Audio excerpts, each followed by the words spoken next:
প্রবাসীরা অনেকে একটা কাজ করে, বিশেষ করে মিডল ইস্টে যারা থাকে, অনেক প্রবাসীরা কোরবানিদের দিন নিজেরা একটা ছাগল জবাই করে। তো রুমে 5 জন থাকে, এখন 5 জন মিলে একটা ছাগল জবাই করলে ওই ছাগলের টাকা তারা ভাগ করে। এই যে এক ছাগলে কয়জন শরীক হতে পারবে, কয়জন কোরবানি দিতে পারবে? একজন।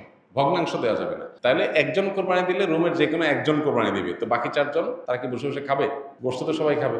তো এই জন্য তারা 5 জন মিলে ভাগ করে টাকা দেয়। এখানে কারোরই আসলে কোরবানি হবে না, জবাই করা হবে, পশুর গোশত খাওয়া হালাল হবে, কিন্তু কোরবানি হবে না। যদি কোরবানি হতে হয় তাহলে এমন করা যেতে পারে, 5 জন মিলে টাকা দিল একজনকে, দিয়ে বললো ভাই আপনি মুরব্বী মানুষ, বড় মানুষ, বা আপনি যে কোনো কারণে আমাদের থেকে ভিন্নতর, তো এই টাকাটা আমরা সবাই তুলে আপনাকে দিলাম, কোরবানিটা আপনার তরফ থেকে আপনি দেন, সবটা একজন হলো, গোশতটা সবাই খাই। বা এই বছর আপনার তরফ থেকে হইলো, পরের বছর আমরা আবার সবাই টাকা পয়সা দিলাম, ভাই আরেকজন হলো, টাকা আপনাকে দিয়ে দিলাম আপনার তরফ থেকেও, কোরবানিটা একজনের হবে। ঠিক একইভাবে গরুতে ভগ্নাংশ, এটার ভাগ এভাবে আপনার শরীক পাওয়া যাবে না, পূর্ণাঙ্গ একটা অংশের শরীক হতে হবে, তারপরে কোরবানি নিষিদ্ধ হবে।